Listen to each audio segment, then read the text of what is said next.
The following is a presentation of the Championship Racing Network.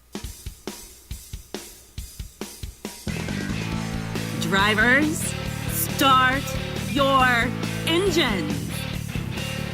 Pull those belts down tight one more time, warm up those tires, hit your marks, and let's go racing, boys and girls. NASCAR, Indycar, Formula One, Formula E, and NHRA Racing Talk. This is the Championship Racing Network. Now here's your hosts, Steve West and Matt Nicholson, with producer John Myers. Hey, welcome in. Hope everything is going well with you. Very Merry Christmas from all of us here at the Championship Racing Network. Yes, we're live. Live Christmas Eve show. Chock full of news from NASCAR, SRX, NHRA, Formula One, Formula E, and there's more. Including new eligibility rules for the Busch Light Clash. Could wet weather tires be used at some short tracks? Oh, boy. Germans and Argentinians interested in NASCAR? Yeah, you heard that right. We're about to be invaded. Americans interested in Formula One? That's not really all that new. But we have an update. No more political statement t-shirts in one series. You got a pretty big team merger, and, well, you know what? We got that and a whole lot more coming up. We're just about ready to get underway. Producer John, Matt, Steve West, all in the house. We'll get started right after this. Stay right here for more on the Championship Racing Network.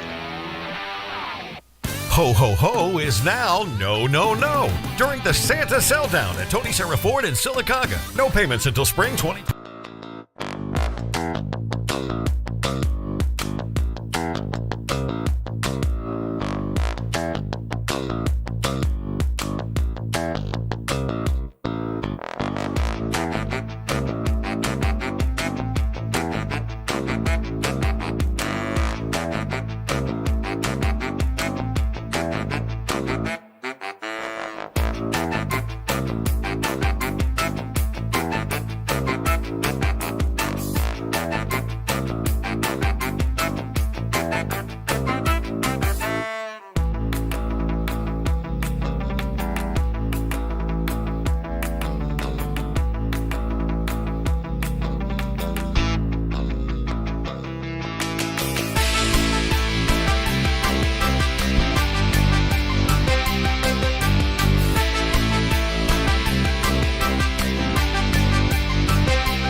Restrictions and exclusions apply.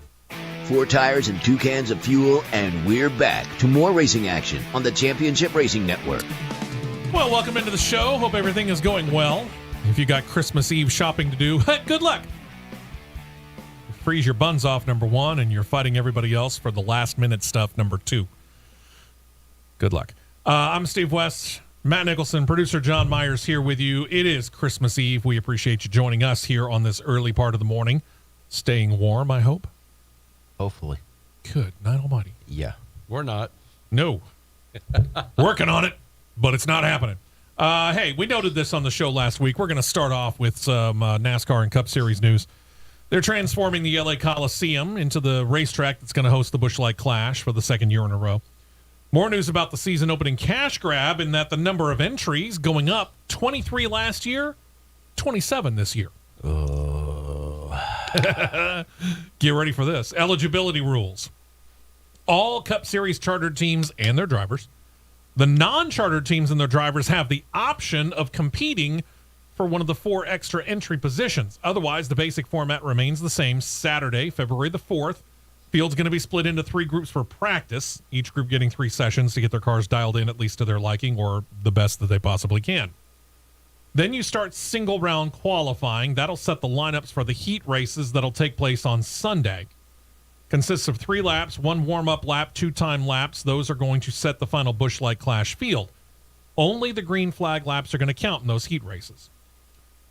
For qualifying, teams are going to go out on the track based upon the 2022 owners' points from lowest to highest. If more than 40 cars make the trek out to L.A., the fastest 4 non-chartered teams will make it in. Are we confused yet? I know. I'm starting off with a whole lot of details right off the bat. Aren't I? It's 8:08, and I've already got a headache. I know. Saturday's fastest qualifier going to have the pole for Heat 1. Second fastest qualifier leads Heat 2. Third fastest qualifier leads Heat 3, so on and so forth to cover all the heat races, right? Likely consisting of 6 cars at most, more than likely going to be 5 cars each in those heat races. The winner of heat number 1, that's your pole winner. Winner of heat number 2, outside of the front row. Second row made up of the winners of heats 3 and 4. Third row will then become, if not more first place winners, then you go to the second place finishers of heats 1 and 2 and so on and so forth. Talk about trying to make things more complicated than they need to be. Thank you, NASCAR.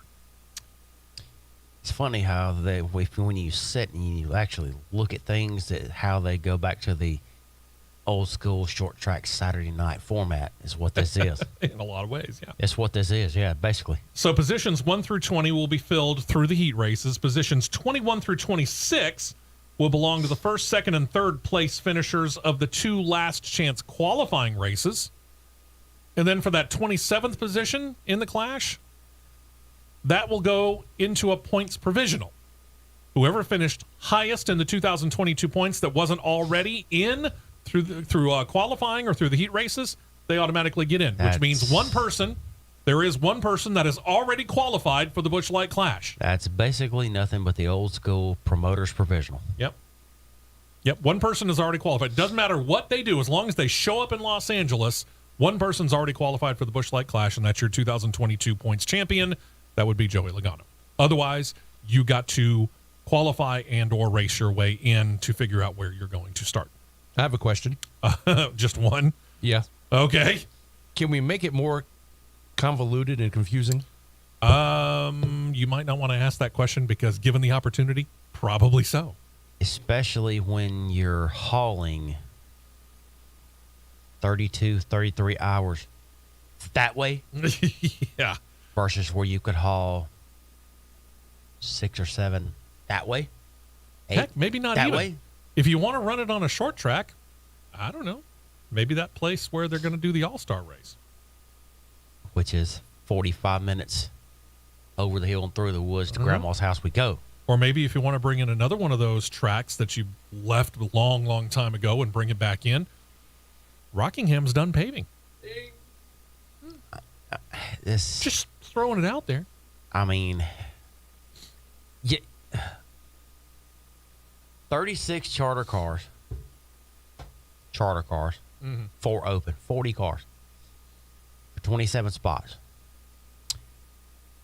If I'm someone like, say, Rick Ware, and I'm using him for an example. Well, sure. I'm It's a prime example, though, I Rick got to Ware admit. or even Live Fast. I was about to say, potentially Live Fast Motorsports. I'd stay home. Yeah, I might not make that trek all the way out to L.A. Save you money. Yep. Save your money, save your diesel, save your gas budget, save your hotel budget. Just stay at the house and make preps for Speed Weeks. Yeah. Watch it on TV and enjoy it and be ready to head down to Daytona. I still can't comprehend and understand, and this is going on 2 years now, why we're hauling to the stinking West Coast to run a cash grab in a football stadium. Yeah. I mean, I understand. They have this idea that they want to break into the LA market and they want to break into it big. Newsflash, you're already there. Yeah, you're there with Auto Club Speedway. I just don't really understand this. Plus, again, we talked about this before. You're heading all the way out to Los Angeles for this deal on February the 5th. Then they got to haul all the way back to Charlotte because 2 weeks later, they're loading up to head down to Daytona, which we're going to get into that schedule coming up pretty soon. And then once they're done with Daytona, guess what? They got to load back up and head all the way back out to the West Coast because you got the West Coast swing early in the season, which includes not only Auto Club, but Phoenix and Las Vegas. Not in that order. I have another question. Down I-20 and through the desert to the West Coast we go. Again, just one, John? Who foots the bill to make the Coliseum into a racetrack? That'd be NASCAR. It would be NASCAR. They lease it from the They lease it from the University of Southern California. And basically, every year that they do this, USC gets a new turf job out of the whole stadium. Absolutely. So this benefits USC to no end. Yeah. And I get it. And it benefits the Los Angeles Coliseum. How does it benefit NASCAR other than to be in the second being largest there? Television market in the country? Other than being there. That's it. They technically call Auto Club Speedway either the San Bernardino or San Gabriel market because You're in clearly, Los Angeles. as big as the metropolis of Los Angeles is, Auto Club doesn't count. Apparently. I guess not. But yeah, it puts you in the second largest television market in the country. I mean, and I've I've not been on the grounds, but I've flown over it on approach into LAX. It's pretty close to Los Angeles. Mm-hmm. Last time I checked. Yeah. As close as anything can be in Los Angeles. Goodness gracious. Also, we mentioned a few weeks ago, NASCAR set to enter a float into the Tournament of Roses parade. That'll help celebrate the upcoming 75th anniversary as a series. And, of course, try and, put some publicity towards the Busch Light Clash as well. On the float, you'll have a representation of the LA Coliseum and 3 cars represented. Dale Earnhardt's famed number 3, the Jeff Gordon version of the number 24, and, of course, Richard Petty's famed 43. Now we have found out that the King is set to ride along on that float on Monday, January the 2nd. NASCAR's VP of Marketing, Patrick Rogers, said, quote, "Nobody embodies the rich history of our sport more than Richard Petty. He's not only the King, but an icon recognized around the world as one of the greatest athletes of all time. It's an incredible honor to have him represent NASCAR on our float, and I know our fans in California will love this opportunity to hail NASCAR royalty in person," assuming those people in Los Angeles actually know who he is. And there will be some. I mean, NASCAR's... We've said this before, we'll say it again. When it comes to watching sports on television, and this varies from market to market, but overall, nationwide ratings, the NFL's king, college football is next, and then it's NASCAR. Unless you're talking about playoff games or World Series, not even necessarily the NBA title championship series. It really has to be a good matchup in a World Series or an epic matchup in the NBA. Otherwise, NASCAR beats them out. So it wouldn't surprise me that there are a pretty good number of people that know who Richard Petty is out in the Los Angeles area that will be checking out this particular parade. Sure. We'll see. Yeah, that's all we can say is we'll see. Yeah. All right. We also talked about this not that long ago, how NASCAR's kind of expanding out. The most recent one is that they bought into the South American Sports Car Series and became the NASCAR Brazil Series, right? Mm-hmm. Well, if we can invade NASCAR with the Whelen Euro Series and we can go into South America, why can't South Americans and Europeans be interested in us? Well, it turns out they are. We've talked about Heseman Racing, which is an also-ran, no doubt about it. But apparently there is a German team that wants to get into NASCAR as well. They're called 3F Racing. It's headed by a German by the name of Dennis Hertz. Hertz already has his NASCAR owner's license, and he has secured the number 30. 3F Racing is incorporated, registered to operate in the United States, and Hertz, while born, HIRTZ, not the same as the rental car company. While he was born in Germany, he actually knows Charlotte and North Carolina well because members of his family ran a med tech company there at one time. Hertz says he knows he's a startup operation, but does not want to work his way up through the ranks. Instead, he insists that it's best for him to start at the top, so he will enter into the Cup Series. He notes that he is going to be a hands-on owner. He'll have employees coming over from Germany, but he'll also have American-based employees involved in this. Says he knows it's a little bit of the biggest money trap as well. It's money. He was quoted as saying, quote, 3F Racing is dependent on sponsorship money, which is why we work hard to find good, reliable, and loyal partners to whom we can add value, of course. And he's familiar with racing. He worked with Phoenix Racing, not the one here in the United States, in the German DTM series, and GT3 sports car racing. He's got a good relationship with both General Motors and Chevrolet. Yeah, they actually have a relationship with them over there.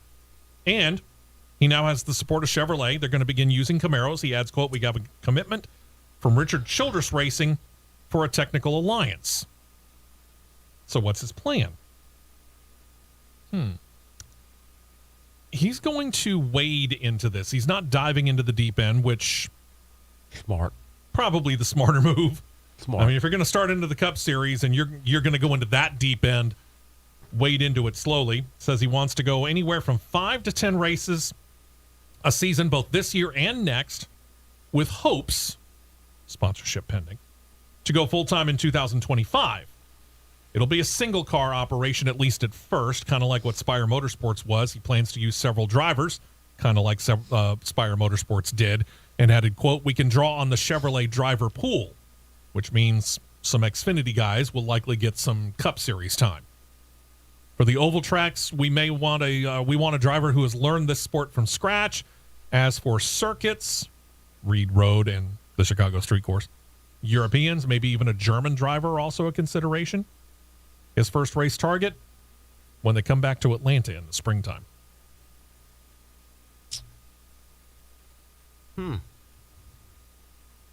Interesting target race. Mm-hmm. Considering it's basically the de facto third super speedway now. Mm-hmm.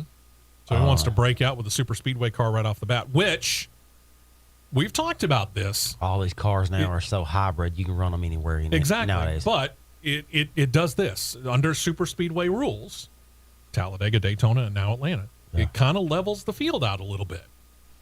It does. But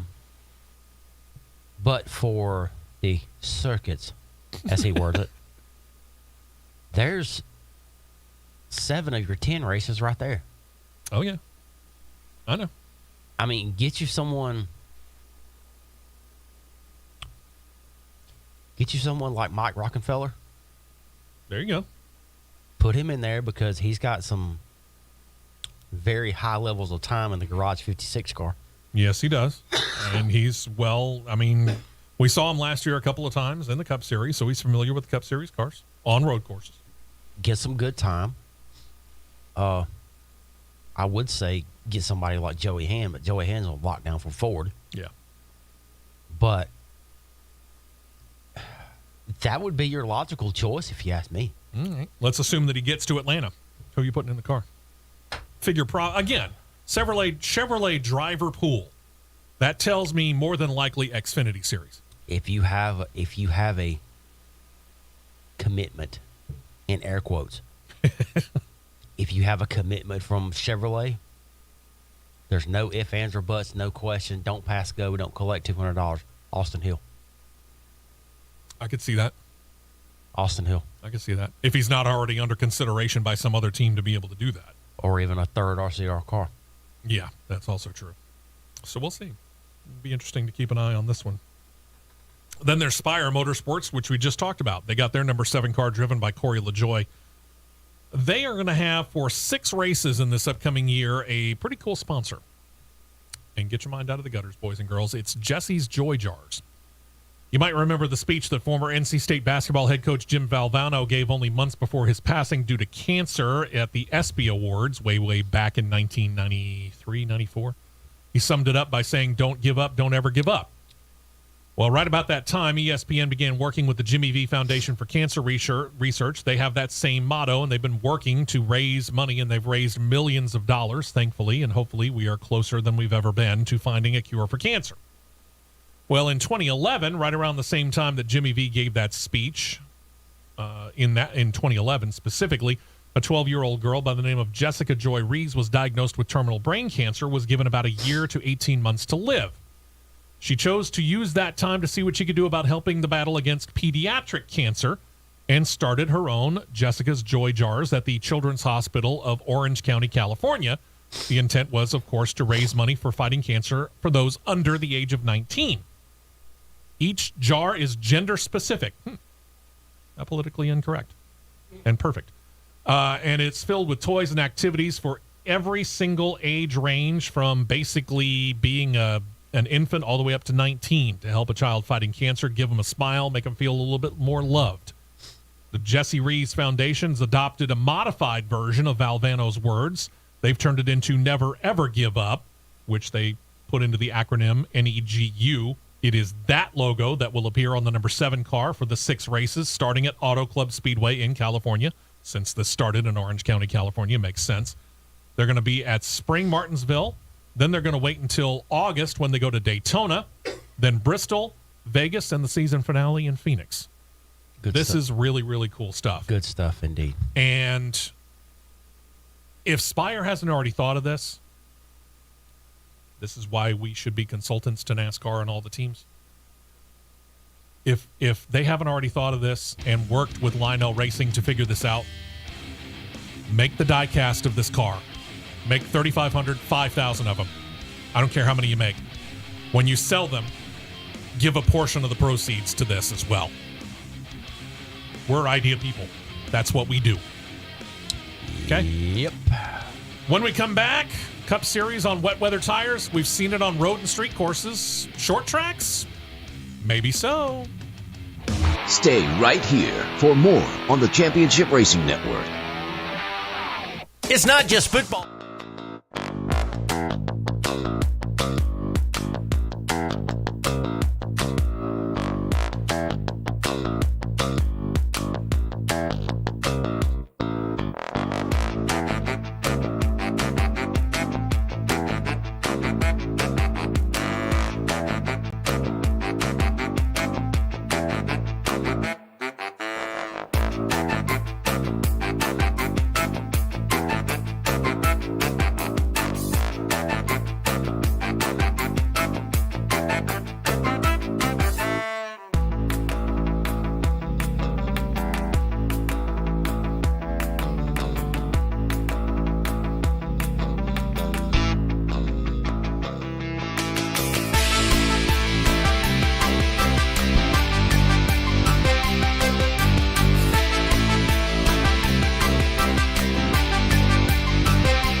2 tires only, and back out to the track for more action on the Championship Racing Network. Well, over the course of the years, NASCAR has gone from using tires with tread on them to using racing slicks because, well, they found out that as the speeds got higher and higher, the tread on the tires basically caused the tires to come apart. Yep. And then they reintroduced tires, wet weather tires, specifically treaded tires, if you will, for optional use at road courses. Sonoma, Watkins Glen, and then Circuit of the Americas and all the other ones that we've gone to over the last couple of years. And then, of course, Bristol decided to dump a whole lot of dirt onto their track, and, well, that required dirt tires, which basically is tread. So a lot of people were kind of wondering, is there a possibility of, at some of these tracks, maybe going back to some wet weather tires? Well, Road and Track's website recently posted the tire packages that Goodyear has planned for the 2023 season, noted that there is now a wet weather equipment package for not only the road and street courses, but for tracks, short tracks, that are relatively flat. Noting Busch Light Clash at the LA Coliseum, that'll be flat. Martinsville, which we've noted is flat. New Hampshire, which, as we've noted, is flat. North Wilkesboro is in there. Not exactly what I would call the flattest track on the planet. No. Phoenix has got some pretty good banking depending on the corner you're in. And Richmond, which a couple of years ago, Matt and I were there, deceptively banked. Very. But Bristol's not on there. Smart. Agreed. So they're going to bring them. Question is will they actually have the guts to try them?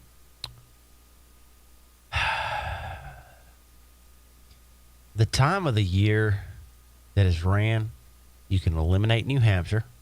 You can almost always eliminate Phoenix. You can all but eliminate Phoenix. LA Coliseum, probably the same. You can eliminate that. Martinsville is going to be that first test. Yeah. You think about spring Martinsville and the time that is, it gets pretty rainy in that area, which means Richmond's probably going to be in much the same way. All-Star race at North Wilkesboro, possibility, I guess, as well. Martinsville, yeah. We might find out. If they bust these out and they run them, Martinsville, you put the circle and the 2 stars beside it. Okay. It'll be interesting to see exactly how this goes. I mean, they've been playing a lot with this next-gen car, the Gen 7 car, if you want, whichever way you want to look at it. This is just the latest in the experimental range by NASCAR to see what it will and what it won't take. Right. Bristol, no. They left that off there. Mm-hmm. Let's turn our attention to the Xfinity Series, where Alpha Prime Racing has announced they're going to run 3 cars full-time in 2023. Latest edition, the number 43 Chevrolet Camaro. They have stated that Ryan Ellis, initially announced as running 15 races for the team next year, he's been up to run at least 24 races next year, which will include the season opener at Daytona. The rest of the driver lineup, again, at least 24. They got to get to 33, so that means at most 9 races that they need to fill, and they state that that'll be filled in at a later date. Ryan Ellis, what do you know about Ryan Ellis and what he might be able to do in that 43 car? He's a decent little racer. He's just hadn't really had any majorly good shots. Wow, that's a new phrase. Majorly good shots. This came his way. He's always been in really lackluster equipment, and Alpha Prime, over the last year, they've progressively climbed up and showed that they have a lot of speed and can show that they got speed on any given weekend. So easily the best equipment he's been in yet? Yeah, and he's a pretty good road racer too, so if I'm going entertainment roundtable rating here, I plug there. Thank you. I'm going to rate this move a 6.5 out of 10. Okay. Be interesting to see who else they grab. DGM Racing has announced that with renewed partnerships with Alloy Employer Services, Startron, Sleepwell, Cool Ray, and General Formulations, they're once again going to have the number 92 Chevrolet Camaro driven by driver Josh Williams. Williams has raced for DGM kind of on and off basically since the 2016 season. Finished in the top 20 in the final standings 2019, 2020, and 2021. 2020 his best season so far when he got 15th in the final standings. Claimed 6 top 10s, 12 top 15s, and 20 top 20 finishes that year. In 135 Xfinity Series starts, he has not yet claimed a win. He actually has yet to claim a top 5, but he does have 8 top 10s, 28 top 15s, and 58 top 20 finishes in that time. So not quite half the time he can finish inside the top 20. Solid if unspectacular?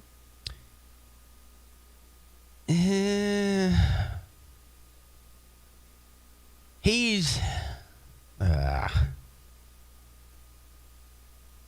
my opinion, he's one of the more underrated super speedway racers. Okay. Because whatever car he's in, whether it's 36, 92, 78, 12, 54, whatever his number he's driving on any given weekend. Why do I get the feeling somebody needs to snap a football? Oh, yeah. Sorry. He's one of the more underrated super speedway racers. He's a good short track racer. He just hadn't had the shot in his equipment, like we said. But he could flirt with top 20 again. Okay. Final standings. Just what is it that depends on what's going to give or break on any given weekend on these cars. Yeah, I mean, what is it the DGM needs to do to go to the next level to where they are consistently top 20? New cars. Ooh, okay. Well, there you go. Instead of having hand-me-downs, new cars. All right. So we mentioned the German driver or German team owner who wants to get into the Cup Series. What about that South American situation? How about Argentina specifically? Well, NBM Motorsports is working to bring up a driver from South America to get his NASCAR debut later this year. The driver is a 22-year-old from Argentina by the name of Baltazar Leguizamon. I think I got that right. If I didn't, I apologize. He's raced open wheel and touring cars in his native country. He won the 2018 Atlantic Championship Series title. He's got several wins in different series around the world with 56 podium or top 3 finishes in 156 starts. So about 1 in 3 times he'll claim a top 3.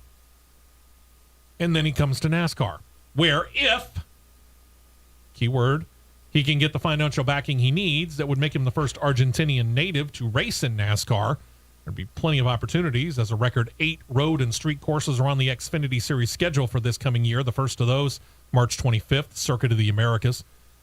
Again, I mean, all we can do is go by what we have heard, sports car, open wheel racing, and we've seen some drivers that have been able to make that transition.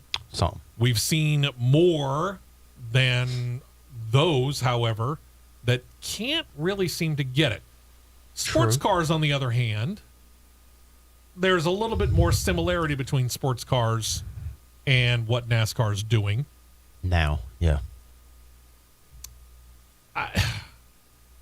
Based upon his record so far, he seems to be able to pretty much get into almost anything and drive it pretty well. We're going to find out quick. Keywords. We're going to find out. Seems to be able to. We're going to find out really quick if he can, because it'll arguably, well, not arguably, it will be the largest amount of horsepower he's ever had under his foot. Sure. It will be the heaviest car he's ever driven. That's true. It will be the hardest car he's ever driven. No doubt about that. So, as I just said, we're going to find out real quick.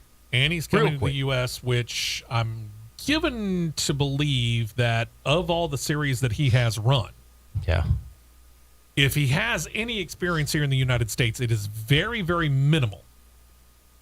So there's a pretty decent chance that of the tracks that the Xfinity Series is going to go to that he would drive on, he has very little to zero experience on those tracks whatsoever.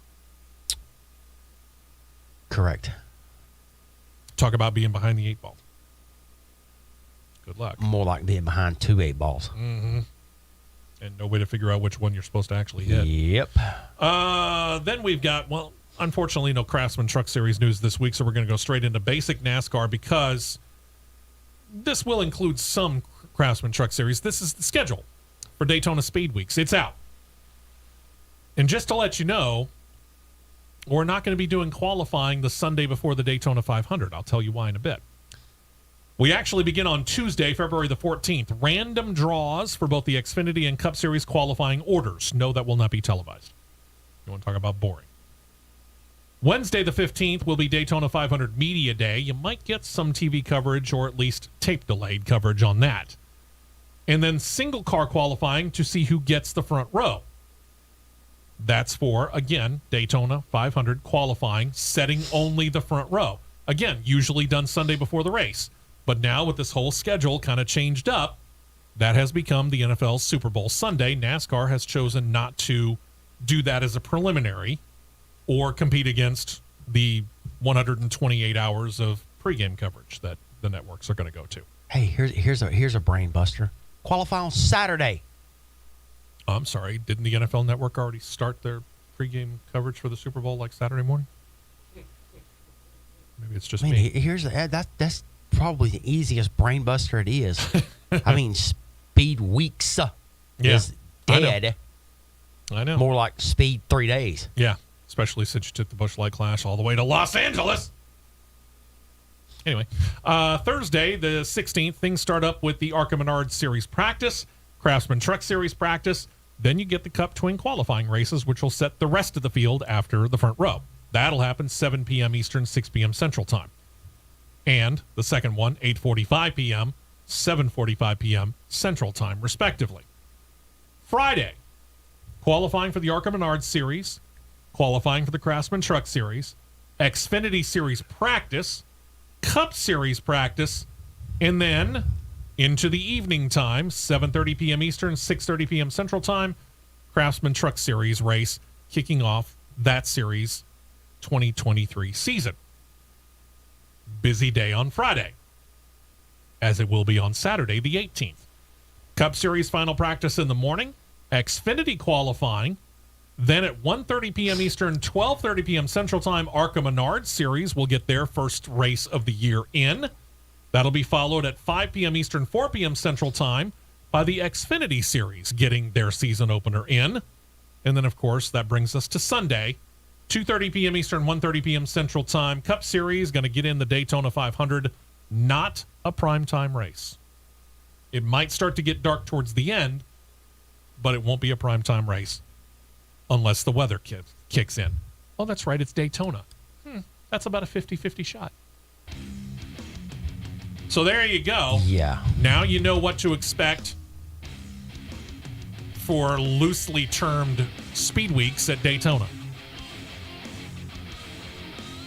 When we come back, SRX. Yep, Superstar Racing Experience. Apparently, they're finally done teasing their 2023 schedule. We actually know it. We'll give it to you next, right here on CRN. We will be right back with more on the Championship Racing Network.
fuel only, fuel only. Go, go, go.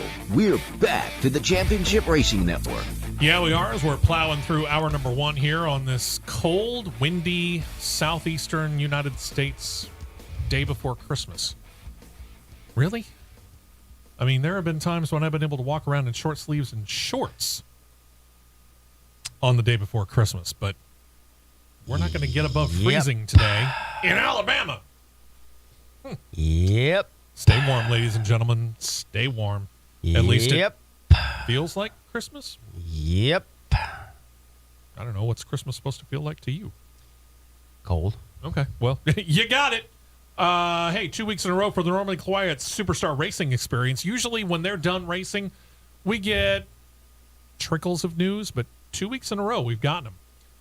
They let us know about their actually finalized 2023 schedule. Yep, no more tongue-in-cheek jokes. You know, last week we talked about them referencing their 6-race schedule, which gave us the dates, July into August, and then said, here's where we're racing, and then gives you a basic United States corner of a map. You know, maps. Ask about maps to your parents' kids. Yeah, this time we know, yes, they're going to be in the United States of America. We know exactly where their all 6 races are going to be. The dates, again, we detailed on the show last week. As they did in Season 1, they will in Season 3. They're going to open up in Connecticut with Stafford Speedway on July the 13th. There are trends to every one of these tracks of tie-ins here. Okay. You going to wait until the end? Sure, go ahead. Or are you going to do it track to track? I can do it track to track. Do it track to track. What the heck? Let's see. All right. Stafford. Little does a lot of people know that the tie-in here, the lead public address announcer for Stafford Speedway is Kyle Rickey. Ever heard that name before, kids? A couple of times. A couple of times. The track is owned by the Arute family. Yeah. Know that name pretty well. Does the name Jack Arute ring a bell? Know that name pretty well. From there, they're actually going to go north to Bear, Vermont, July 20th, Thunder Road Speed Bowl. How many times have we heard at the words at Talladega Super Speedway, the words that come from one Jeff Striegel over in turns 1 and 2 from Barry, Vermont, Dave Moody. He's got a tie-in up there. From there, they roll down to Western Virginia, Radford specifically, to the Motor Mile Speedway. That'll be July 27th. There's a little drag racer. Well, he's not so little. He's kind of big. He drives a funny car. His name's Matt Hagan.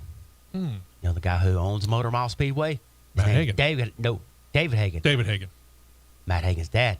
Do you know who runs funny cars? For who owns Tony the funny Stewart? car? Yeah, that owns the funny car that Matt Hagan runs. It's Tony Stewart. I met David Hagan in Indianapolis. Great guy. Cool guy. Very cool guy. Co-founder of Superstar Racing Experience, Tony Stewart. That guy. Yeah. Yep. Then the series heads back up north to go into Grand Rapids, Michigan, August 3rd with a race at Berlin Raceway. I know the tie-in here. It is owned by the guy that you just mentioned, the Motor Racing Network's very own Jeff Striegel. He's got a little bit of a stake. He's actually a GM. Close enough. Yeah, close enough. All of this leads to the final 2 races of the year, August 10th and August 17th. First of which, Eldora Speedway, owned by... Shocker. Smoke. Thank you.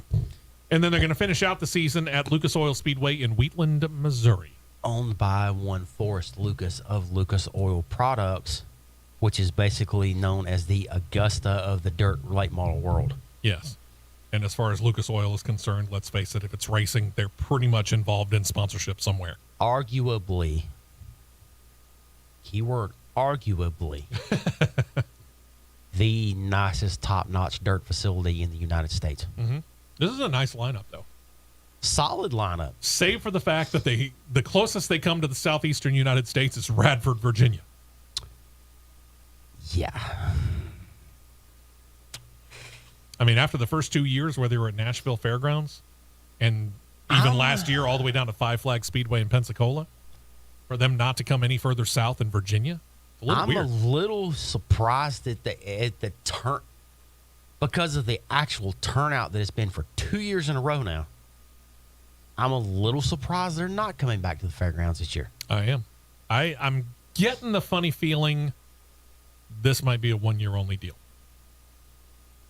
Probably. Because I mean, you and I were there, and we saw it in the first year, and you saw on television they packed the stands. We saw it in the inaugural year, and we saw it in person last year when we were lucky enough to be able to go up there for it. And yeah, that place was packed. There was not a seat to be found. Nowhere. So yeah, bit surprising, but they're spreading it out a little bit, and I like it. They're spreading the wealth a little bit, but yeah, the fact that they're not coming back to the Southeast any more than Virginia is a little bit strange. The one that I have circled for races that I want to see is the Thunder Road Speedball race. I'll be very interested because I got to admit I'm not familiar with that particular track at all, so I'll be very interested to see that one. I've watched one late model race there on a stream. Put on a pretty decent little show. Okay. What do you know about the track? Not a highly banked track. I'm going to say semi-banked. Kind of narrow. Not super wide. That's So about too wide racing could be interesting. Oh, yeah. Too wide could be neat to see for sure. Okay. We'll find out. Berlin will be a good show. Oh, sure. Motor Mile, that should be a pretty good show. We've seen Connecticut, Stafford Speedway. We've seen Eldora. Eldora, yeah, we know that's going to put on a good race. Lucas Oil Speedway. Good place to wrap up the year. Yeah. It'll be a good place to wrap up the year. But that's going to be my question mark because depending on how the track surface is prepped. Okay. Well, that's always the question. Because I've seen races at Lucas Oil be absolutely dry, slick, pedal fest. Then I've seen some Lucas Oil races be hammer down, ride the cushion, hang on for all you got. Be fun to watch. So, don't forget, all of these are on Thursday night, airing on ESPN too, as they bring back Thursday Night Thunder. To the National Hot Rod Association, where Camry Caruso claimed the 2022 NHRA Camping World Drag Racing Series Rookie of the Year honors. Well, she's moving up in the world, so to speak. She's staying in the same division, which will be the Pro Stock Car division, but she's moving up into joining the KB Titan Racing team. And you might be going, who? Don't worry, we'll tell you about these guys in just a minute. She's now one of 4 drivers for that team in Pro Stock. She qualified for each and every event in 2022, finished 10th in the final division standings. She's going to gain some new sponsors as well, including Powerbuilt Tools, Tequila Comisario, Wright Trailers, and VP Racing. This takes her away from not only driving, but having to manage and going after sponsors for her own operation, along with her father and grandfather, who also have NHRA experience, talking about Mark and Papa Joe Caruso. But all of that, let's face it, is a pretty big ask for the 24-year-old rookie, so she is going to continue to get help from her dad, Mark, from her grandfather, Papa Joe, but now she doesn't have to worry about going after the cars, going after the sponsors, and managing her career. KB Titan Racing takes over some of that. This is actually the result of the merger that we teased at the beginning of the show. KB Titan Racing is the merger of KB Racing and Titan Racing coming under one roof in 2023. Caruso will be alongside new driver owner Greg Anderson, who announced the two teams are going to consolidate into the one shop, the former KB Racing shop in Mooresville, North Carolina. They're going to close up the Titan Racing operation in Denver, Colorado. Jason Line stays with KB Racing. Titan Racing will continue with Derek Kramer moving from Colorado along with the organization. There's your 4 drivers. Should be an interesting one. This is, especially with what Elite Motorsports has been doing, we talked about them over the last couple of weeks. They've expanded now out to 8 full-time Pro Stock car entries. Yeah. You almost have to do this to stay alive in this division. Yeah, I mean, between the Elite 8 entries and now the 4 entries of KB Titan. That's 12 of your 16 on the ladder right there. There is 75% of your grid right there. No doubt. We'll find out who the rest are and how the rest are going to be able to work it out later on. Well, apparently the Factory Stock Showdown loves to get flight-related title sponsors. Used to be, the last couple of years, the Constant Aviation Factory Stock Showdown. Now it's the FlexJet NHRA Factory Stock Showdown. Gets a boost from 8 to 10 events, too, in 2023. FlexJet becoming also the official private aviation partner of the NHRA. 10 races are going to begin with the season opener at the Gator Nationals. The last of the 10 will be at the NHRA Nevada Nationals. The new schedule comes down to this. Gator Nationals, March 9th through 12th, and April 28th through 30th. They're going to be at the Four Wide Nationals at ZMAX Dragway in Charlotte. Factory Stock Showdown going to be there. Then they go to Route 66 Nationals in Chicago, May 19th through the 21st. June 9th through the 11th, they'll be at the Thunder Valley Nationals at Bristol. Might be a fun race to go to, depending on what else we might be doing. Summit Motorsports Park, Norwalk, Ohio, June 22nd through 25th. The rest of the events will include the famed U.S. Nationals in Indianapolis, August 30th through September 4th. And then the rest of the races will be also part of the Chase for the Championship events, 4 of them anyway. September 14th through 17th at Maple Grove Raceway in Pennsylvania. September 19th through October 1st, Worldwide Tech Raceway at Gateway in St. Louis. October 12th through the 15th, Texas NHRA Fall Nationals in Dallas, Texas. I'm sorry, this is 5 of the 6. October the 26th through the 29th at the Strip, Las Vegas Motor Speedway in Las Vegas, which is the second to last NHRA Camping World Drag Racing Series event of the year. Of course, they're going to wrap it up.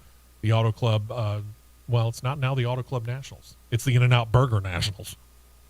Yeah. That's going to be weird to say. But anyway, so that's the last one for your 4 major Camping World Drag Racing Series. But, hey, this Factory Stock Showdown getting a lot more publicity. I like it. I was highly impressed with what I saw in Indianapolis in September. Mm-hmm. It caught my eye quick, and those cars, they will move. They will flat out fly. And apparently you do have ESP or something, because I was thinking Bristol Road Trip as well when you said Bristol Road Trip. Yeah, this might be a fun one. It was, you and I were kind of working on trying to do that, and then just things kind of fell apart at the last minute. Yeah, I'd gotten sick that weekend. Might need to make that happen this year. All things working out properly. Yeah. Santa, how about some health for 2023?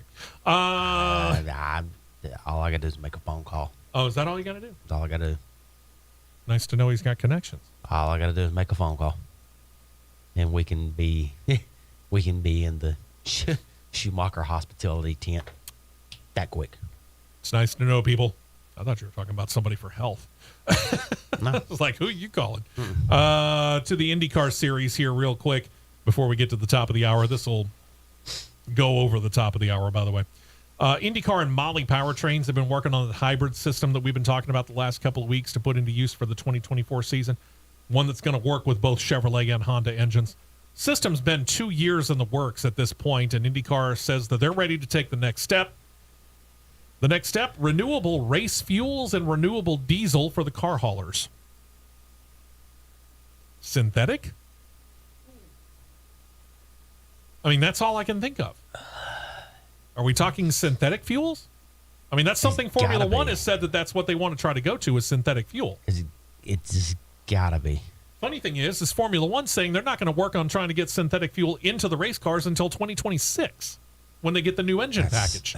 Now, 2024 is when we get the new engine package for IndyCar. Again, I don't know. I don't know. This synthetic fuel here, renewable fuel there, that's confusing. I mean, not fuel is bit. fuel. Once it's burnt, it's done. You know. Yeah. I mean, I don't know as it's necessarily renewable. You burn it and it's gone. Plant-based? I don't know. I don't. I wish I could say I knew more about this, but either way, going back to the Molly situation, to mark their 2 years together, IndyCar President Jay Fry said, quote, "We appreciate the innovative solution initiated by Molly Powertrains and their hard work in the development of our new hybrid system. We're also grateful for Chevrolet and Honda, as well as the IndyCar teams, for their close collaboration in this important project, continued work as we proceed toward implementation for the 2024 NTT Data IndyCar Series season." And again, this is something that they've been working on for a while. We talked about last week how everything was supposed to change next year, but they decided to keep the current engines that they have, in other words, the 2.2-liter twin-turbo V6s, then add in the hybrid aspect of it. Mm-hmm. Later, I suppose, after a year or two, because both Chevrolet and Honda worked a very, very long time on what was supposed to be the new for 2024 engines as well. They were supposed to still be twin turbos, but they were supposed to go up from the 2.2 that they currently use to 2.4 liters. And with the amount of money that Chevrolet spent on it, with the amount of money that Honda spent on developing their own versions of that particular engine, I would hesitate to think that they would just want to put the thing up on a shelf and forget about it. That would be hard to. So, one step at a time, I guess. Here, we're going to put the hybrid system into effect for 2024, and then 2026, maybe put the 2.4 liter V6 in there. That's could be. We don't know at this particular point in time. We haven't been told. All we know is the 2.4 liter V6 has been shelved for the time being. But again, that took a lot of money for Honda to do it. Took a lot of money for Chevrolet to do it. I would hesitate to think that they were just going to let that sit on the shelf. I get it. Warner Brothers has done that with the Batgirl movie, but that's Warner Brothers, and if they want to take a bath on it, they can. These guys might be able to come up with an engine package that, I get it, we're hearing a whole lot about these car companies all around the world, Honda and Chevrolet included, talking about going to all electric, but there's a reason why we go racing. Yeah. The tech does translate over to the cars that you and I ride around in and on the roads right now. Mm-hmm. We'll have to see. Chevrolet consolidating all of their tech efforts. We'll tell you about that when we come back. Hour 1 in the books, right here on CRN. We will be right back with more on the Championship Racing Network.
Darlington.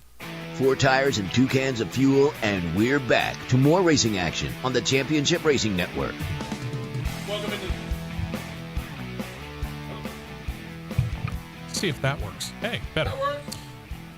Things you got to fix on the fly, right? I'm Steve West. That's Matt Nicholson. Producer John Myers over there running things capably, assuming that my microphone cord plugged in properly.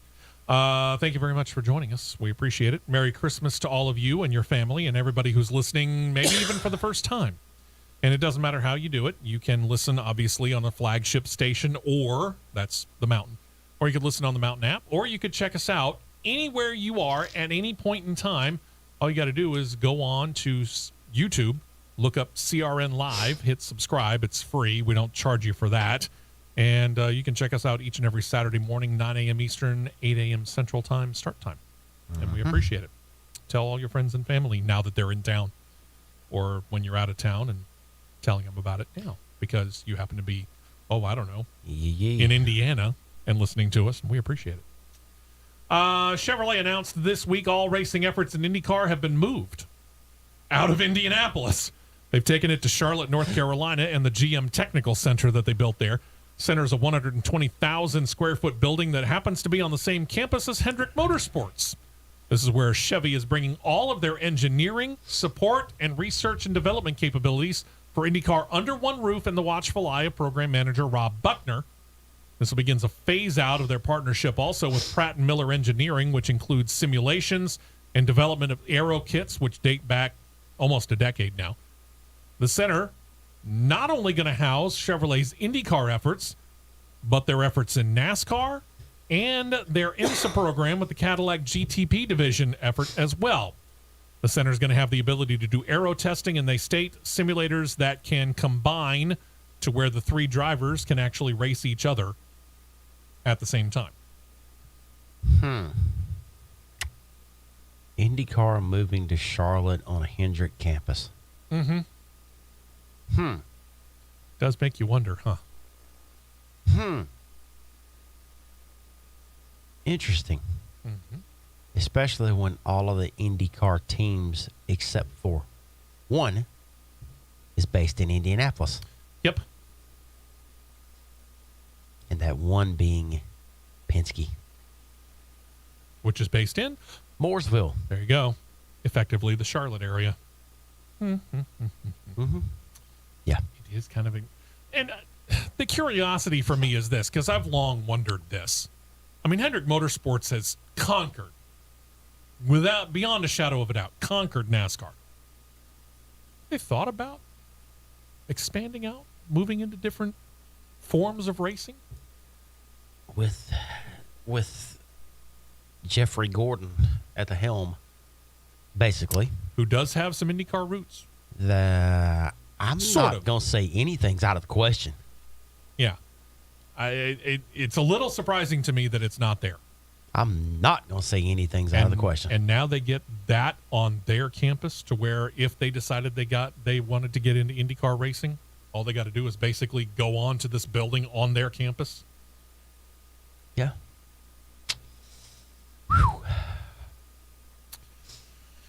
Just noting. Yeah, that's a eyebrow raiser right there, boys and girls.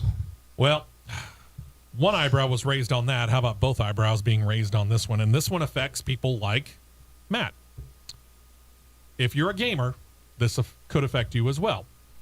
IndyCar is confirming that they have signed an exclusivity agreement with Motorsport Games, which takes effect January the 1st. And they state that means that their current licensing agreement with iRacing will come to an end as of December 31st.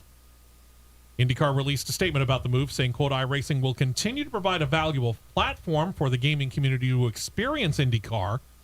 While there will be changes to our presence in the near future, our current car will still be featured on iRacing across current tracks, including the Indianapolis Motor Speedway.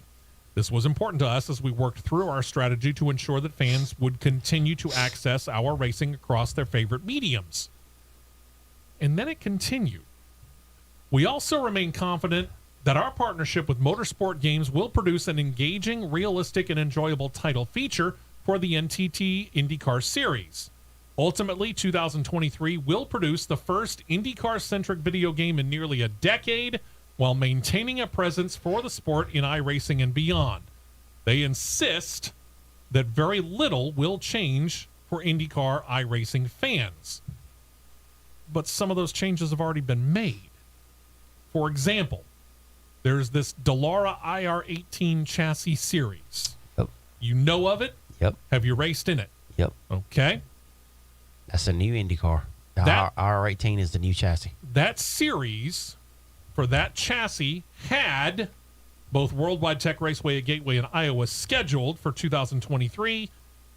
Those tracks have now been replaced with other tracks. Why? Don't know. Because that IR18 chassis can still be used at Indianapolis Motor Speedway. In fact, it will be available to do so in specially sanctioned events only. So, in other words, you can't just take the IR18 chassis and just go there and practice if you want. Yeah, you can't. Yeah, you can. I don't know why they said this, but yeah, you can. As of January 1st. You can run what's called a test drive at run a kart anywhere. I can run the IR18 at Talladega in a test drive. They're saying that on specific tracks, you will only be able to run the IR18 at specially sanctioned events like their iRacing Indy 500 as of January the 1st. It's too early for me to have a headache. I mean, this is a move, and I get it. They signed a deal with Motorsport Games because they wanted a new IndyCar game that could be available to gamers on PlayStation or Xbox or PC, and I presume Nintendo. I don't know. All right, here's the kicker to this right here. But why would you sign an exclusivity agreement that eliminates iRacing? Because truth be told, those are not necessarily exclusive. There are a lot of people that will play across platforms.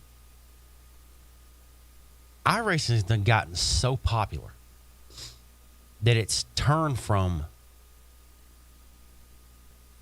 simulation to actual gaming. Sure. In my eyes. Yeah, I would agree with that. But the simulation setups that these teams run is based off of the baseline of iRacing. Because for anybody that hasn't done it, iRacing is as close as it gets. I would agree with that. As close as it gets. I mean, all right, think about it this way, for example. When we started doing, stupid COVID year of 2020, when they started doing, instead of the actual racing, but like Fox Sports was showing the guys at home, The iRacing Invitational. the iRacing Invitational Series.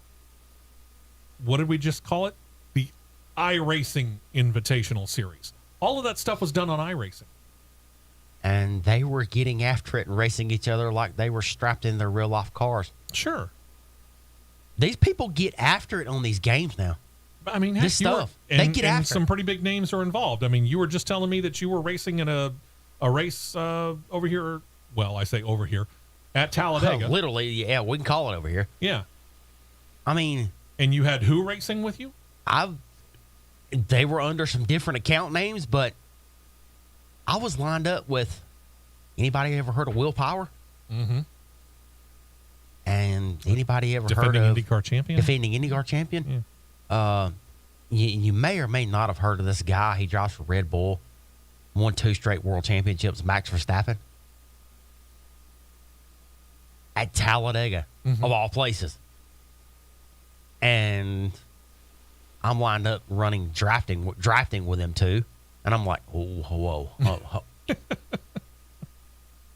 I mean, That's Max. these racers use iRacing on a regular basis. Why?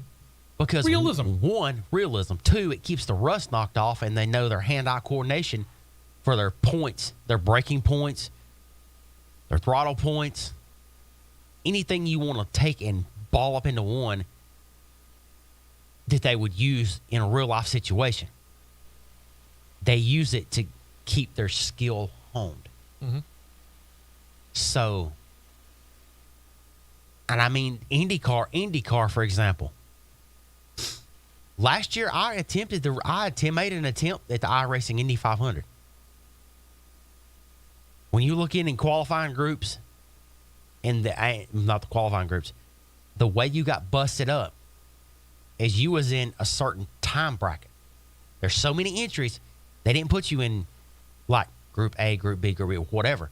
They put you in certain time blocks. And you're lined up with 40 and 45 cars lining up for 33 spots.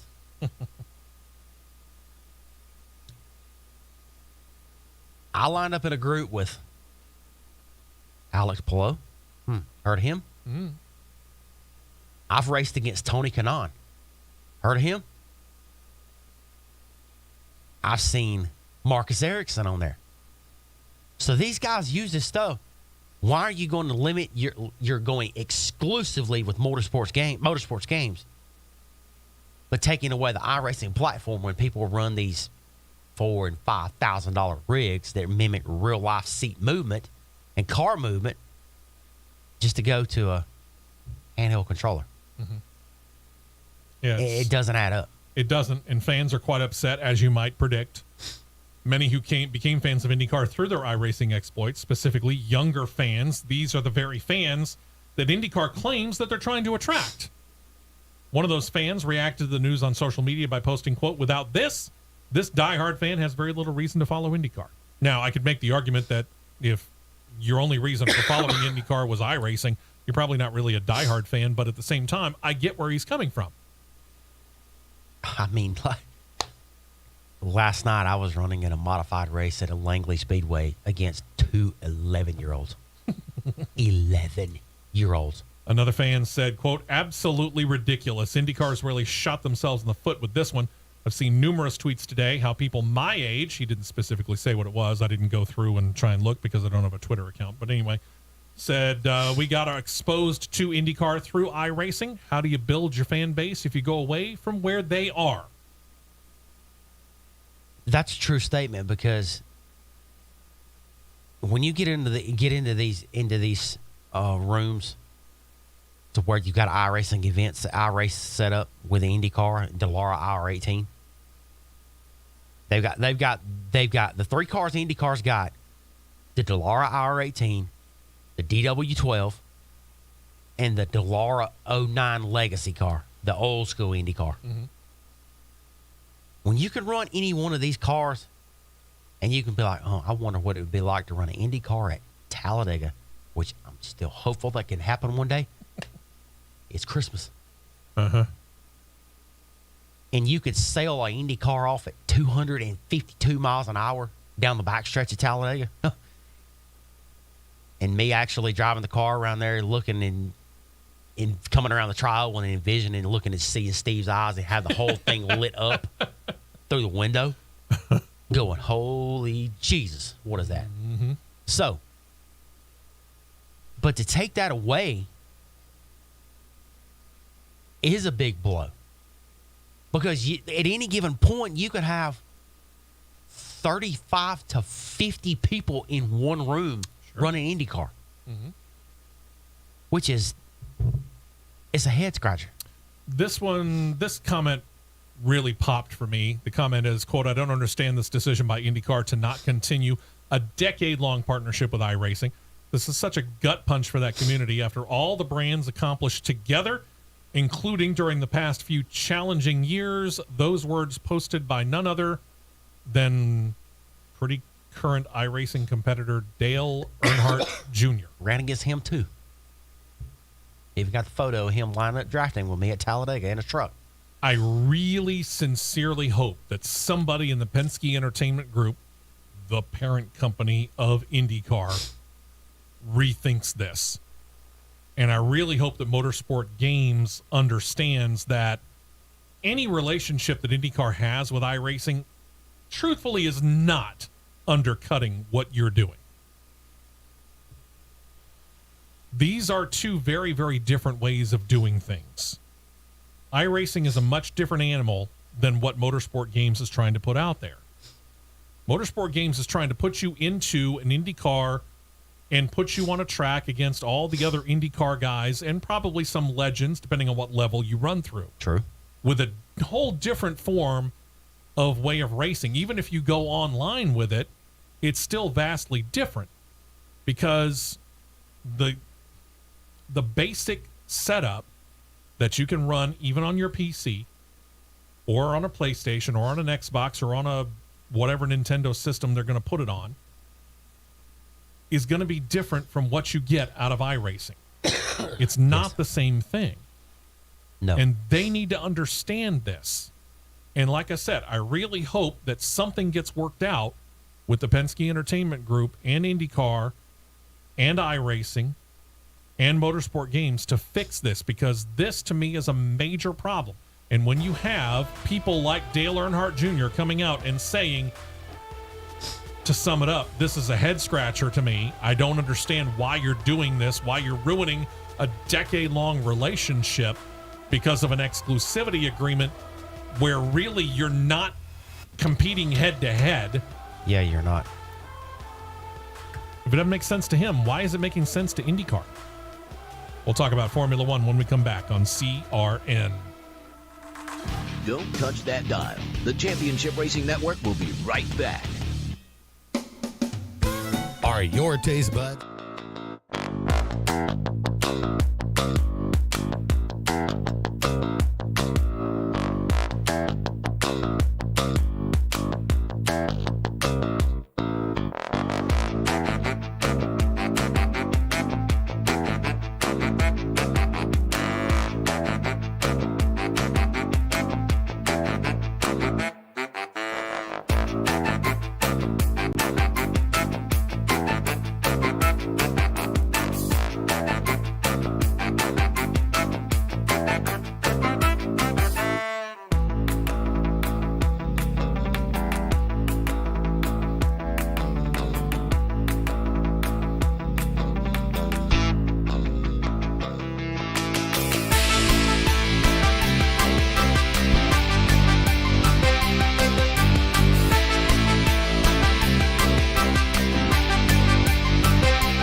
For more action on the Championship Racing Network.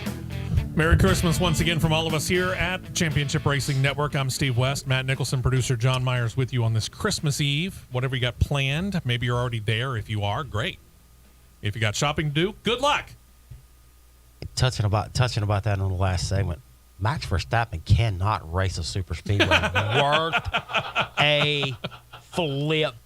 Max, you've been called out. He's terrible. Okay.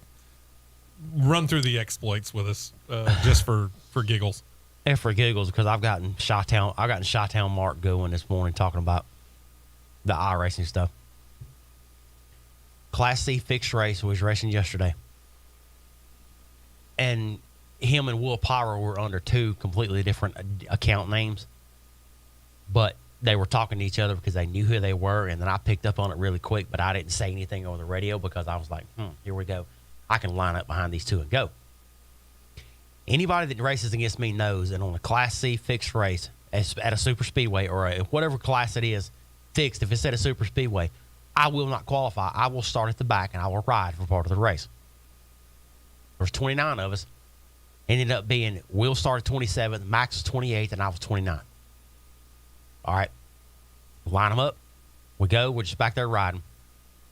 I tuck in. I'm behind Will and Max, and I hear Will get on the radio and say, all right, let's go. Well, this week, and this is how I figured out who they were. This week, there's been some kind of crazy deal going on to where it'll have the generic baseline paint scheme to start with the sim stamp number. Okay. Or however you draw is whatever number you got. Will's sim stamp number was 6. Max's sim stamp number was 9. I was sim stamp 17. No, I was 18 this race. 3 to go when Will says, all right, let's go. I'm still not knowing who I'm racing with. Will's truck flashes over. It's a red Verizon with a 12 Chevrolet. We're going. It's pretty similar to his IndyCar paint scheme. That's okay. That's Will Power. Second truck goes white for a second. We're coming around 2 to go. By this time, we're in line. We're up three up top by ourselves. We've come from 27th, 28th, 29th to 5th, 6th, and 7th, coming around 2 to go. And Max is just riding in the middle behind Will. His truck goes white. It flashes. It goes to a Red Bull with a 33 and a Toyota. He drove a Toyota. It's Max Verstappen. And here's lowly old me with my little CRN Chevrolet behind him. Pushing Verizon and Red Bull. We appreciate you riding that, by the way. Hey, yeah. I got to fly the flag. Sure. 2 to go. Going in turn 1. I don't know why he gets the idea. He tries to go 3 wide and cuts in between Will and the truck that was on below him. So I'm going, hey, I might better lay back here. So I eased off and got to the bottom. I had a gap. Max causes the big one and does not lift. He doesn't lift. Let's just say, and this is a family show, let's just say Will Power let him have it. That's a good way to put it. So, yeah, I got to race with a 2-time F1 world champion and the IndyCar champion from this year. A 2-time IndyCar champion, actually. Yeah. So, yeah. That was actually fun. Sure. Well, I guess we'll see. Again, I don't know what IndyCar is thinking when it comes to this, and I hope that they work it out. Yeah, same because here. they need to. Same here. As we turn our attention over to Formula One, it's been since February that Andretti Autosport, when they officially submitted their bid for a new Formula One team. Since then, and it was about that time actually that Mario Andretti made it public, there's really been no small amount of commenting from those that he hopes to join in. Unfortunately for many, it's negative. Many are wondering whether the longtime race team owner could actually cut it in Formula One. And we've talked about this before. He's got a stockpile of money. He has set aside, and I'm talking about Michael Andretti and Andretti Autosport. They've set aside the better part of $400 million to get this thing up and off the ground. They're opening up a brand new race shop outside of Indianapolis, which is, what did we say there was last week? 600,000 square feet, something like that? 575. 575, 560, 600, which will comfortably hold all of the current on-track racing teams, and they admitted still has room for a Formula One operation. Oof. In addition, there's a little bit of greed going on. The current 10 teams don't want to slice the pie for another one to cut in. And because all the teams, based upon their placement in the Constructors' Cup standings, they get an annual payout from Formula One and the FIA. Several teams have claimed that there's no way with 11 or more teams on the grid that the current teams could recoup their annual investments because that particular payout would get cut. Maybe do some rebudgeting. Just noting. Yeah, that'll work. Anyway, cameras also caught Michael Andretti speaking to Formula One executives at the inaugural Miami Grand Prix earlier this year, but otherwise, he really seemingly has gotten very little to nowhere in his desire to add to his current lineup of racing operations. Again, Indycar, which you know about. He's got a team in the feeder series, Indy NXT, formerly Indy Lights. He's got a team in Formula E. We've talked about them, Avalanche Andretti. He's also got a team in a series that we have not really covered here on this show called Extreme E, which I'll let Matt kind of explain that one. Yeah, that Extreme E series, I was able to watch it for the first time on television last week. It's interesting because of the all-electric off-road series. They'll fly. Will we start to cover it? I don't know. They will downright fly. I mean, it's a tough one to explain because you have a couple of, I guess you could say, engineers or race engineers or whatever you want to call them. Mm-hmm. Excuse me. They're in a tent, like a white tent, separated from everybody. And they're watching all of the data. Let's call it that, coming back from the vehicle back to them. But these drivers of these trucks, and I call them trucks, well, they are, have no regard for anything. I mean, it's wild. I got you. It's wild. Well, and Andretti also has ownership stakes in a team in the Australian Supercar Series and the feeder series to that, which is called Super 2. Well, in talking with the newspaper, the Indianapolis Star, Mario Andretti has told them that his fingers are crossed for a seasonal gift from Formula One and the FIA, saying, quote, "We're hoping in the next couple of weeks it would sure be a nice Christmas present." Some did have Andretti Autosport linked into buying into a current team, but Haas, F1, and Williams both rumored. Neither apparently were interested. Some thought that he might be able to purchase AlphaTauri with the recent death of Dietrich Mateschitz, the parent company Red Bull, but Andretti nixed that quickly, said, quote, "No, they're not interested. But we're working every day to earn clearance for an expansion team. I'm still confident. We're getting close. We haven't gotten the okay yet, but we're getting really close." No one at the FIA nor Formula One have commented on a timeline for an ultimate decision either way. With Andretti still playing the waiting game, well, I'll tell you what, we'll come back to that. Mario Andretti, meanwhile, is more than willing to keep talking. Michael Andretti's kind of turned a little bit quiet. Mario says he thinks he knows the ideal pair of drivers for this potential Andretti Formula One operation, whatever they might actually be called. He'd love to grab Formula One veteran Fernando Alonso. Well, sure, wouldn't we all? I think Alonso has more days behind him than he has ahead of him. Probably. Andretti called him a, quote, "tremendous," unquote, potential acquisition, but one who's about to begin a multi-year deal with Aston Martin, so that might put a monkey wrench into the works. The other driver he noted, Colton Herta. Well, that's a lock. Yeah. Of Colton Herta, Mario said, quote, "One of the drivers who 99% would be on the team is Colton Herta, but he would need someone with more experience alongside him," saying that Alonso probably would be a really, really good mentor for him, which he's right. I mean, if the guy does know anything, it doesn't matter whether his skills have somewhat diminished or he's got his better days behind him than ahead of him. Yeah.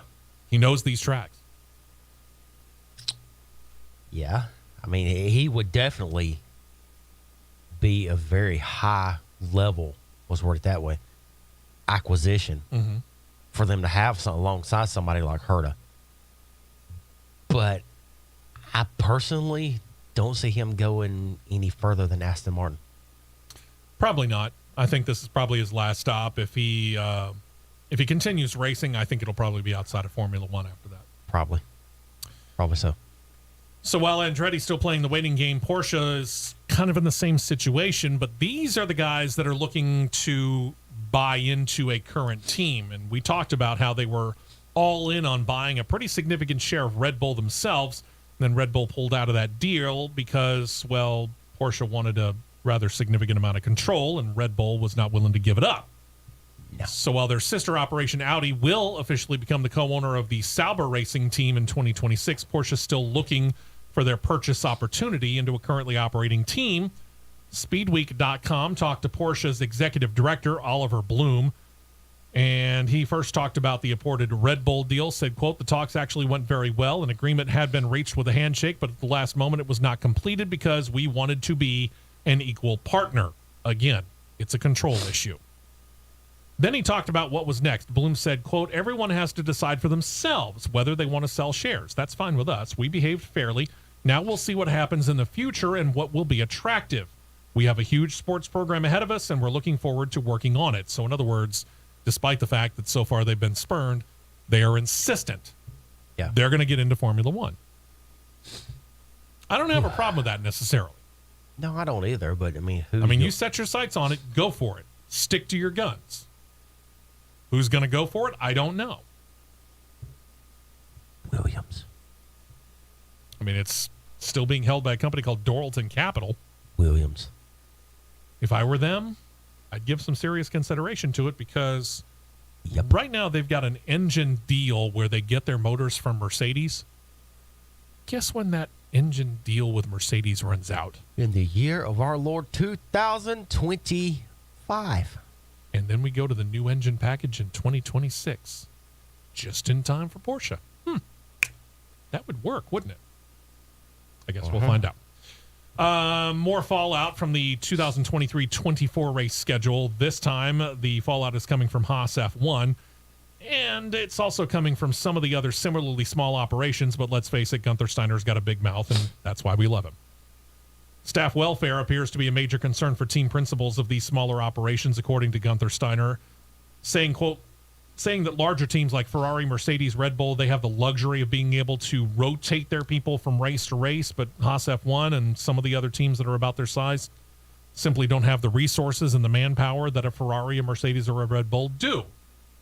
Steiner was talking to the podcast Beyond the Grid and said, quote, I'm not as privileged as them, you know. I have to go to the races, actually. These are rich people who can afford not to go because they've got so many people working for them. And to be honest, I don't dislike to go to races. Going racing is one of the things I do like, and I will go. Hopefully with 24 races, you never know if you're sick one race or something. I hope I'm not.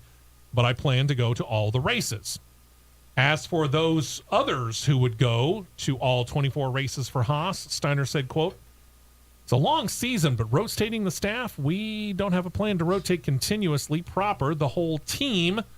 There will be a few positions that'll rotate inside the team, but the main people, the mechanics, the engineers, they are always going to be the same. Now, this is that same thing that we were talking about when it came to the drivers. Right. You know, you say, well, NASCAR runs 36 races in a year, but again, NASCAR is running all 36 races within the United States. These guys literally are going all around the world.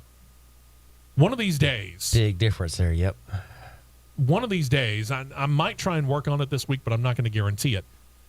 But is to work the mileage from race 1 to race number 24 and see how many miles these guys are going to rack up in a year just to go from one race to the next. Forget going back to the race team headquarters, which 7 of the 10 teams are based in England. Forget doing that. I'm just talking about going from track to track, track to track to track to track all throughout 24 and how many miles that would be. I'm going to have to look that up. I might do the math on that at some point in time. And over the course of that particular time period, yeah, I mean, it's going to wear on you. But at the amount of money that these guys get paid, and I'm not just talking about the drivers here, I'm talking about the mechanics, I'm talking about the engineers, I'm talking about the guys that are on the pit crew. You're getting paid pretty handsomely to do this. And it's not like they're busing you from one location to the next. It's not like you're on a biplane. They're putting you on some pretty nice jets to get you from one place to the next. It's funny that I actually just was able to just type it in to see if it come up, and it came up for 2022. What do you got? This was 20 2022, the total distance between 23 race schedule, 22 race schedule, 22. 22 race schedule. Okay. Total distance between Grand Prix locations is 72,165 miles. Not an insignificant number of miles to travel in a year.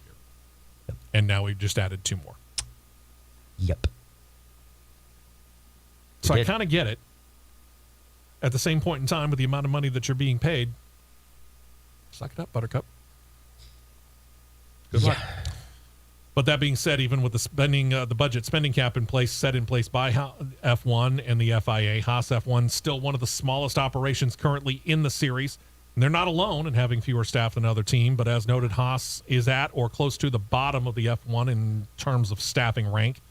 Steiner says he's somewhat worried about burnout with all the travel and the hard work of trying to work their way up from the bottom of the standings. So we'll have to see what, if anything, Haas F1 is able to do.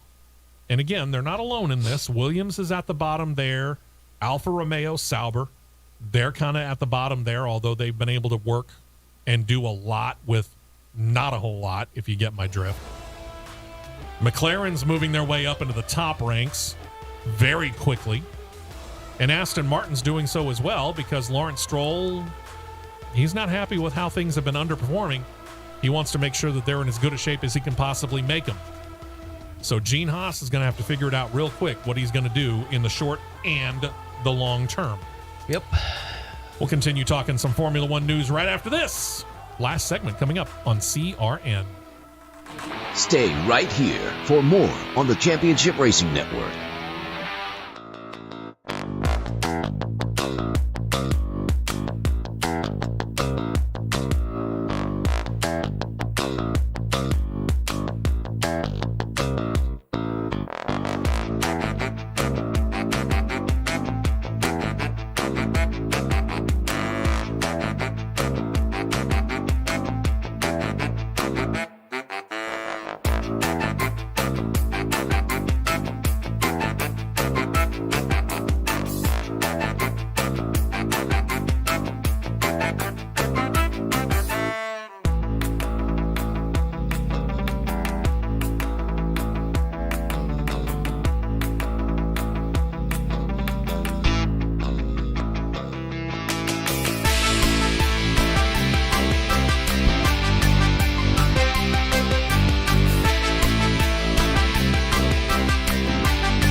Fuel only, fuel only. Go, go, go. We're back to the Championship Racing Network. Hey, welcome back in. And real quick, we want to mention our good friends over at Ox Foundation Solutions and Michael Hart. And you think about what we have got going on here, and this is basic kind of science stuff here. What happens when things get really, really, really cold? A lot. Well, yeah, but I mean, They just contract. bingo. What Get happens smaller. what happens when you get hot? It Expands. expands. Okay. Think about it. Right now, we're at a temperature of give or take 10 to 15 degrees in central Alabama. This time next week, forecasters are saying we could be close to 70 for a high as we get ready to move into 2023. Jeez. Now, think about what that's doing to the ground underneath your house. See where I'm going with that? Can you say move, Charlene? It could be.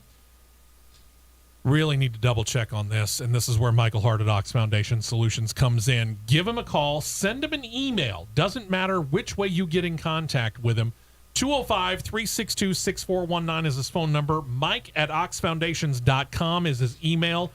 Get a hold of him, set up a time anywhere in the state of Alabama. He can come out to your house at no cost and no obligation to you and go over, under, and through your house and give you a written foundation assessment. And if nothing's wrong, he'll put it down on a piece of paper, give you a copy, keeps a copy for himself, and that's that.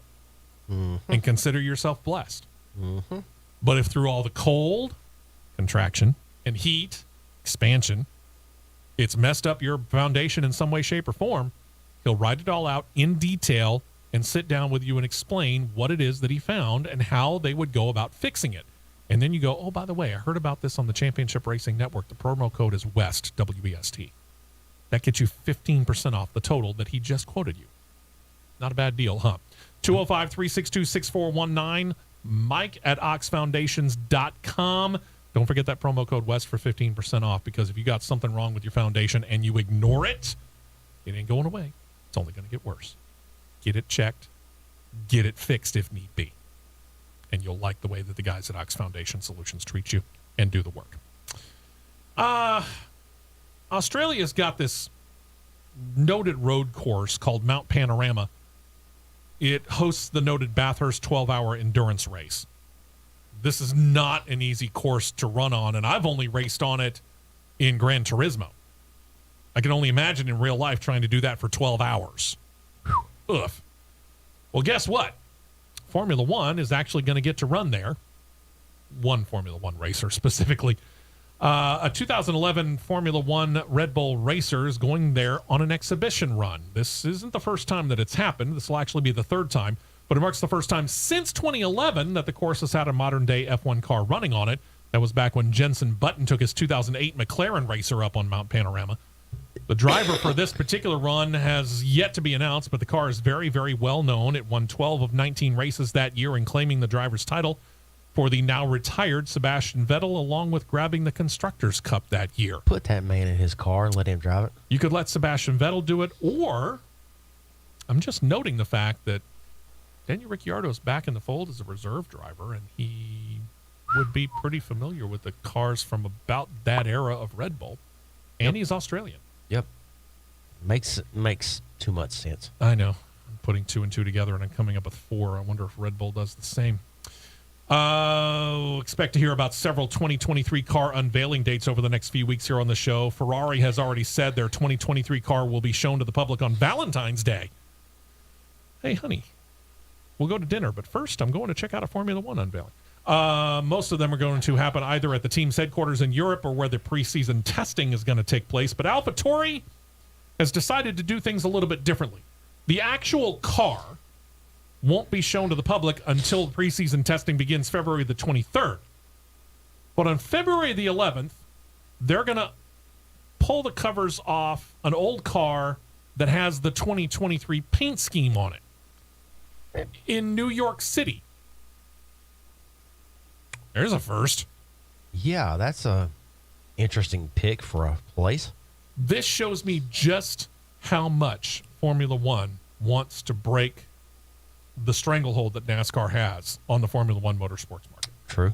This is how much they really want to be Very true. considered amongst the major players here in the United States. Very they are true. doing a paint scheme unveiling in the USA. Yep. Again, not the actual 2023 race car, just an older car going to show off the new for 2023 look. The paint scheme, again, the livery, as they like to call it over in Europe. Livery. Again, preseason testing begins February the 23rd. Several cars, actual cars, will first be seen, like by AlphaTauri, probably Haas F1. Not until then, but some of the other teams, they'll show it off a little bit earlier. FIA officials have instituted a new rule in the International Sporting Code. It takes effect immediately, by the way. It states, quote, the general making and display of political, religious, and personal statements or comments, notably in violation of the general principle of neutrality promoted by the FIA, unless permission is given beforehand, is prohibited, as opposed to recent years when drivers basically could do it at will, and the FIA and Formula One just looked the other way. Recently, it's been about things like Black Lives Matter or something similar to that. Lewis Hamilton, most notably, often wearing T-shirts since the beginning of the 2020 season, have statements on it such as arrest the cops who killed Breonna Taylor, say her name, things like that. Sebastian Vettel this past year wore one T-shirt that had gay pride colors and the words same love emblazoned on it just last year. Vettel's also worn T-shirts supporting various environmental causes like Stop Mining Tar Sands, Canada's climate crime, and others. You cannot do that no more unless you get approval, which, truth be told, I hope that the FIA gives zero approval to. Thank you. To anything. Because sports in general, whether it's motorsports, stick and ball sports, football, basketball, soccer, whatever, no matter if it's here in the U.S. or anywhere across the world, that is supposed to be the world's, and I'm using the world's, and that puts everybody into one. Sure. That is the world's escape from reality. Sure. There are things that we get to do that allows us to forget about the troubles of the world or our country or our state or whatever for 2 to 3, 4, maybe 5 hours, depending on what the event is. Sports and going to the movies. Yep. There's a reason why all of these high-minded movies that come out of Hollywood tend to flop as opposed to pure entertainment films like Marvel and DC and, Top Gun Maverick. We would prefer to go for escapism. We want to be entertained. We want to forget about our troubles for a little bit. We don't want to go and be preached to. Thank you. The FIA has had enough. They said of the new rule, quote, the ISC International Sporting Code has been updated in alignment with the political neutrality of sport as a universal, fundamental, ethical principle of the Olympic movement enshrined in the International Olympic Committee's Code of Ethics, together with the principle of the universality set out in Article 1.2. I'm not going to get into that. Additionally, as stated in Article 1.2 of the FIA statutes, the FIA shall promote the protection of human rights and human dignity, refrain from manifesting discrimination on the account of blah, blah, blah, right? All that stuff that we're so used to. But you know what? I don't need to see it on a dang T-shirt. Hopefully we live it. And if you don't, well, that's on you. Good luck. Yeah. Formula E, one bit of news. And it actually goes to the CBS Sports Network, which I don't get. They're planning to air, though, the second season of Formula E Unplugged beginning in January. This is their docu-series, giving fans a behind-the-scenes look at how things go. It's going to be 6 30-minute episodes, all dealing with last season's events, both on and off the track. You can check your local listings, assuming that you get the network. I'll tell you how to fix that off the air, because I fixed that problem last week. Well, I might. And then some basic general racing news here. Eldora Speedway's owner, which we talked about it earlier today, Tony Stewart. They have announced that they have resurrected for 2023 the Eldora Million, a total purse totaling $1.4 million. Just over $1 million goes to the winner. The race was held for late models in 2022. The winner, Jonathan Davenport, he banked $1,002,022. Note the year at the end. Yep. So for 2023, it is not a late model race. It's a sprint car race held July 12th through the 13th. And to denote the year, the top prize has been upped by $1. $1,002,023. Stewart, who has owned Eldora now for 19 years. Really? Wow. said of the 2023 Eldora Million, quote, I think it's been long overdue. We've had 2 $1 million to win dirt late model races at Eldora, but to finally do it for the sprint car community is something that makes all of us at Eldora really proud. Sprint car drivers put on some of the best shows in all of racing, and this is our way of saying thank you. Now, it is interesting because this falls at a pretty interesting time. It's just before the King's Royal, which, correct me if I'm wrong, is also at Eldora. Mm-hmm. And there's another big one that was right before it. So it kind of sits in the middle between these two big races. It's the Baltese Classic and the King's Royal. Okay. And there are some rules, like in World of Outlaws, which has a sprint car division, that state you can only run a select number of races outside of this. And this Eldora Million would be outside of World of Outlaws. Mm-hmm. I think it says you can only run 4 races outside of World of Outlaws sanctioned events and still be eligible to win any title within the World of Outlaws. How many of these World of Outlaws sprint car drivers are looking at this and going, well, I'll tell you what one of my 4 is. It's the Eldora Million. Everyone, their mother, their third cousin, their 19th cousin from 1954, and all of their friends, the front row church people, the back row Baptists, and everybody will be at the gate at Eldora to run this race. I mean, the number of entries could be staggering. It could be Chili Bowl level staggering. There you go. Could be. I love the fact that Tony's able to do this, though. Really, really cool stuff. Because anybody that owns a sprint car will be finding a 410 engine to put in that sprint car to go race. Are you kidding me? Good night almighty. I mean, just the chance to claim $1 million. I've said for the longest time that it would be because I've sat in one and I know how the cockpit setup is and I know where some things are positioned in that car. Mm-hmm. And I've said it would be very, very, very, very hard to get me in a sprint car and drive it. For $1 million? I would drive it. And there you go. Case in point, the drive shaft runs right between your legs. Fun, huh? Yeah. NBC Sports has announced that they and the IMSA series have come to terms on a deal.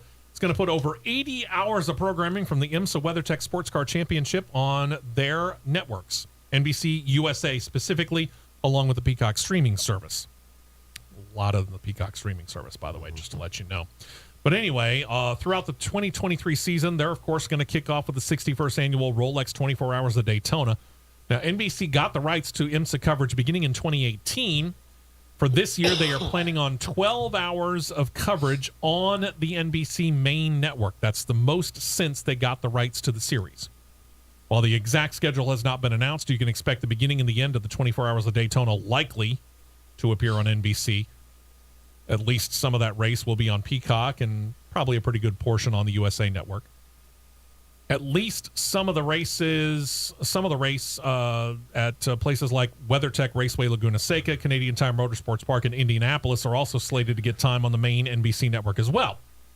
Now, obviously, you can get flag-to-flag coverage if you're on Peacock and you're willing to pay for that particular streaming service. Otherwise, you'll need to check NBC and USA for the dates and times of their coverage. Peacock will also have exclusive live coverage of some of IMSA's lower divisions, things like the IMSA Michelin Pilot Challenge, the VP Racing Sports Car Challenge, and the Lamborghini Super Trofeo races in this upcoming season. Again, over 80 hours of programming coming from NBC Sports and IMSA. It's nice to see that that's coming about. But, and I say this very, very carefully because, again, this year and next year are the last 2 years of NASCAR's current contract with Fox and NBC. They both run through the 2024 season. Mm-hmm. NBC's committing a lot to IMSA. They're committing a lot to IndyCar. Where does NASCAR fit in all this? Again, we have no NBC Sports Network anymore. So you're pretty much between True. NBC and USA. True. And IndyCar got a lot of NBC. NASCAR didn't get a whole lot. They got a whole lot of USA. Yeah. When does NASCAR go, you know what? We might be better off going someplace else if somebody brings us an offer. CBS, ABC, ESPN. That's what I see happening. And we don't know. I mean, CBS just got bounced out of motorsports coverage. SRX is moving to ABC, ESPN, but they're moving to Thursday nights. And that's on a multi-year deal. That wouldn't have any competition whatsoever for NASCAR coming in. I see NASCAR following Tony Stewart into the ABC family. There you go.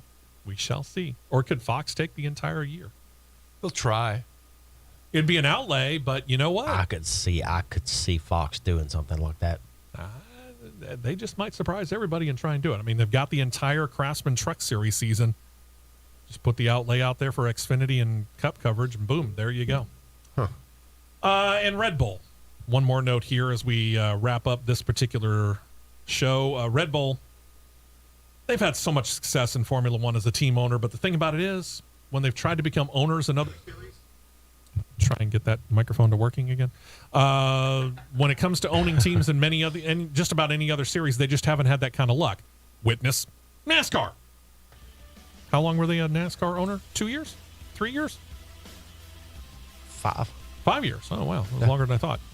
Anyway, they were also a team owner in the German DTM series.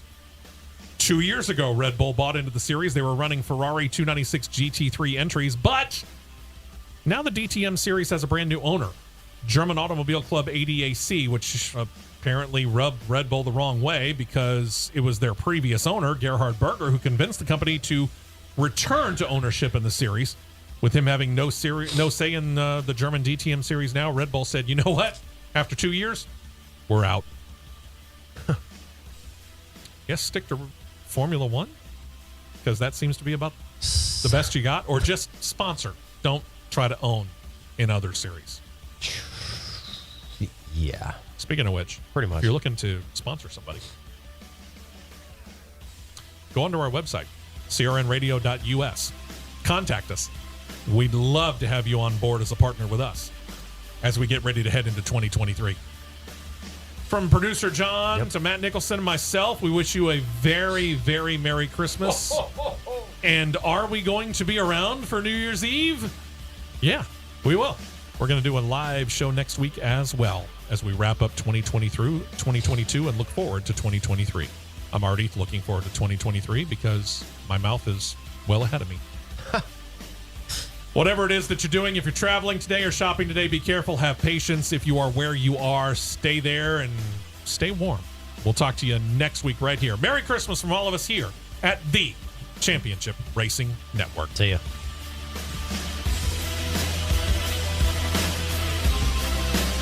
This has been a presentation of the Championship Racing Network.